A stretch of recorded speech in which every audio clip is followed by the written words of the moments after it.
Hi friends, ഇന്നത്തെ video നമ്മുടെ vinca ചെടിയാണ് കേട്ടോ. ഇത് കണ്ടോ, നല്ല സുന്ദരിയായിട്ട് ഫ്ലവർ ചെയ്ത് നിൽക്കുന്ന ഞാൻ ഓൺലൈനായിട്ട് കുഞ്ഞു തൈകൾ വാങ്ങിച്ചതായിരുന്നു കേട്ടോ.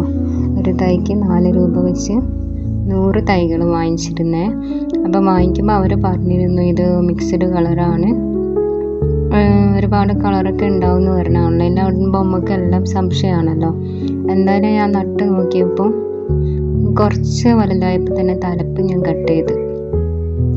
അപ്പോൾ കുറേ സ്റ്റമ്മൊക്കെ വന്ന് അതിൽ മുട്ടൊക്കെ വരാൻ തുടങ്ങിയപ്പോൾ ഒരു 8 കളറൊക്കെ ഉണ്ടായിരുന്നു കേട്ടോ. അങ്ങനെ വിങ്ക ഇഷ്ടമുള്ള ഒരുപാട് ആൾക്കാരുണ്ടല്ലോ. ഞാൻ പോസ്റ്റ് ഇട്ടപ്പോൾ ഒരുപാട് ആൾക്കാർ എൻ്റെ അടുത്ത് നിന്ന് ഇത് വാങ്ങിച്ചിട്ടുണ്ട്. അതിൽ കുറച്ച് പ്ലാന്റ് ഞാനവിടെ മാറ്റി വെച്ചു. കാരണം ഇത് ഫ്ലവർ എന്നും ഇതിൽ ഫ്ലവർ ഉണ്ടാവും ഏത് സമയത്തും. പിന്നെ നേരിട്ട് മഴയില്ലാതെ ഷെയ്ഡിൽ നല്ല വെളിച്ചമുള്ള സ്ഥലത്ത് വെച്ചാൽ മതി. ഒരു കുഴപ്പം കൂടാതെ നന്നായിട്ട് ഫ്ലവർ ചെയ്ത് നല്ല ഉഷാറായിട്ടുണ്ടാവും കേട്ടോ. പിന്നെ പോട്ടി മിക്സ് നമ്മൾ നല്ലോണം ശ്രദ്ധിക്കണം. ഇതിൻ്റെ പോട്ടി മിക്സ് എന്ന് പറയുമ്പോൾ നല്ല നീർവാർച്ച വേണം, വെള്ളം കെട്ടി നിൽക്കാൻ പാടില്ല കേട്ടോ.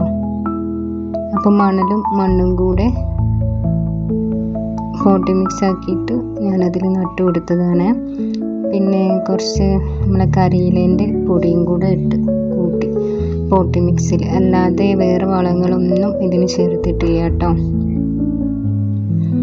ഞാൻ ഒരു പ്ലാന്റിന് കുറച്ച് വളം ചാണകപ്പൊടി ഇട്ടപ്പോൾ എന്താ പറ്റിയെന്ന് അറിയില്ല, അത് അഴുകിപ്പോയി. അപ്പോൾ പിന്നെ ഞാനൊന്നും ചേർത്തിട്ടില്ല. അപ്പോൾ കണ്ടോ, ഇതിൽ സീഡൊക്കെ വരുന്നുണ്ട്. അപ്പോൾ എല്ലാവരും ചോദിക്കാറുണ്ട് ഇതിൻ്റെ വിത്തുകളുണ്ടോയെന്ന്. അപ്പോൾ ഇതാ കുഞ്ഞു വിത്തുകൾ. അപ്പം നമുക്ക് ഇതിന് തൈകൾ ഉണ്ടാക്കാൻ പറ്റുമെന്ന് നോക്കാം കേട്ടോ. ഞാനിവിടെ ഇതാ കൊക്കോ പീറ്റ് എടുത്തിട്ടുണ്ട്, വേറെ അതിലൊന്നും ചേർത്തിട്ടില്ല കേട്ടോ. പിന്നെ ഒരു ട്രേയും കൂടെ എടുത്തിട്ടുണ്ട്. നമുക്കിതിനെ നട്ട് നോക്കാം. ഇതുവരെ ഞാൻ ഈ വിങ്കേൻ്റെ വിത്തൊന്നും മുളപ്പിച്ച് നോക്കിയിട്ടില്ല. അപ്പോൾ അറിയാലോ മുളയ്ക്കും, നമുക്ക് നോക്കാമല്ലോ. പക്ഷെ ഇത് ഞാൻ ആ ചട്ടിയിൽ തന്നെ പൊട്ടിച്ചിട്ടിട്ട് തൈകളൊന്നും വരുന്നൊന്നും കാണുന്നില്ല. അപ്പം ഇങ്ങനെ ചെയ്ത് നോക്കിയാൽ ഇനിയിപ്പോൾ ചട്ടിയിൽ മുളച്ചാലും അത് വിങ്കൻ്റെ ആണോ നമുക്ക് വലുതാവുന്ന വരെ വെയിറ്റ് ചെയ്യണ്ടേ. അപ്പം ഇങ്ങനെ ആകുമ്പോൾ നമുക്ക് ഉറപ്പാണല്ലോ ഈ ട്രേയിൽ മുളപ്പിക്കുമ്പോൾ. ഈ വിത്ത് മാത്രം ഇടുമ്പോൾ അത് മുളയ്ക്കുമ്പോൾ നമുക്ക് വിങ്കൻ്റെ ആണെന്ന് ഉറപ്പിക്കാമല്ലോ.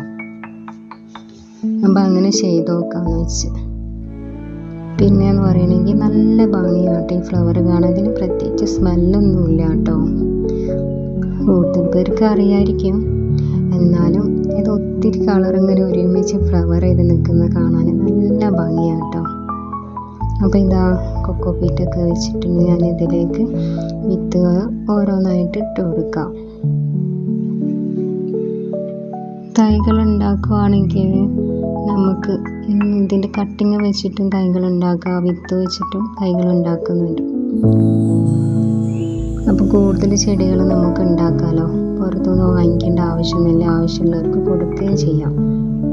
പിന്നെ നമ്മൾ തന്നെ തൈകൾ ഉണ്ടാക്കും, നമുക്ക് ചെറിയ റേറ്റ് വെച്ചിട്ട് എല്ലാവർക്കും കൊടുക്കാം. പുറത്തുനിന്ന് വാങ്ങിച്ചിട്ട് സെയിൽ ചെയ്യുമ്പോൾ നമുക്ക് കൂടുതൽ വില കുറയ്ക്കാൻ പറ്റില്ലല്ലോ ചെടിയിൽ. ഞാൻ മുമ്പ് മദർ പ്ലാന്റൊക്കെ നട്ട് വെച്ചിട്ട് അതിൽ നിന്ന് കട്ടിങ് എടുത്തിട്ടായിരുന്നല്ലോ സെയിൽ ചെയ്തത്. ഞാൻ 30 രൂപ 40 രൂപയൊക്കെ ഓരോ ചെടിക്ക് വാങ്ങിയിരുന്നു. പക്ഷെ അത് നമ്മൾ ഒറ്റയ്ക്ക് ചെയ്യുകയാണെങ്കിൽ പറ്റും, അല്ല പുറത്തുനിന്ന് വാങ്ങിക്കുമ്പോൾ നമുക്ക് എന്തായാലും ആ റേറ്റിനൊന്നും കൊടുക്കാൻ പറ്റില്ല. കാരണം പാക്കിങ്ങിന് തന്നെ വരും, കാർഡ്ബോർഡിനും ടാപ്പിനും പിന്നെ പോയി വാങ്ങിക്കുന്നതിന് എണ്ണേൻ്റെ കാശും ഒക്കെ നോക്കണ്ടേ. എന്നാലും ഞാൻ കുറച്ച് ചെടികൾക്കൊക്കെ വാങ്ങിക്കാറുള്ളൂ. അപ്പം ഇതാ ട്രേയിൽ ബാക്കിയുള്ള സ്ഥലമുണ്ട് കേട്ടോ. അപ്പം എനിക്ക് സൂര്യകാന്തിൻ്റെ വിത്ത് കിട്ടിയിരുന്നേ, നമുക്ക് അതും കൂടെ മുളപ്പിക്കാം. ഇത് ഞാൻ മുമ്പ് ഇതുപോലെ വിത്ത് പാകുന്നതിൻ്റെ ഒരു വീഡിയോ ചെയ്തിരുന്നു. എന്നിട്ട് വീടിൻ്റെ ഷെയ്ഡിൽ കൊണ്ടുപോയി വെച്ച്. അന്ന് രാത്രി പ്രതീക്ഷിക്കാതെ മഴ പെയ്തിട്ട് രാവിലെ നീറ്റ് നോക്കിയപ്പോൾ ട്രെയിലൊന്നുമില്ല, എല്ലാം മഴ പെയ്തിട്ട് ഒലിച്ച് പോയിട്ടുണ്ട്. അപ്പോൾ കുറച്ച് വിത്ത് ഞാനവിടെ മാറ്റി വെച്ചിരുന്നു കേട്ടോ. അപ്പോൾ അതും കൂടെ നമുക്ക് ഇതിലേക്ക് പാകി കൊടുക്കാം.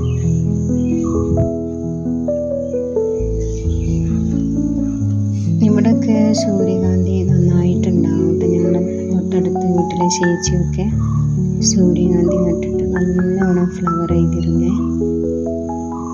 അപ്പം അതുപോലെ ചെയ്തു നോക്കാമെന്ന് വെച്ച്. നല്ല ഭംഗിയില്ലേ?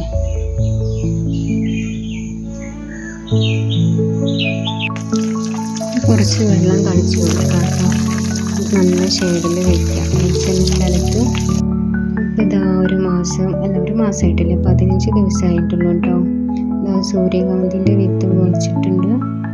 വിങ്കേൻ്റെ കുഞ്ഞു കുഞ്ഞു തൈകൾ മുളച്ച് വരുന്നേ ഉള്ളൂ കേട്ടോ. കണ്ടോ? അപ്പോൾ ഇതാ ഇന്ന് ഇത്രയേ ഉള്ളൂ വീഡിയോ കേട്ടോ. എല്ലാവർക്കും ഇഷ്ടമായിട്ടുണ്ടെങ്കിൽ ലൈക്ക് ചെയ്യണേ.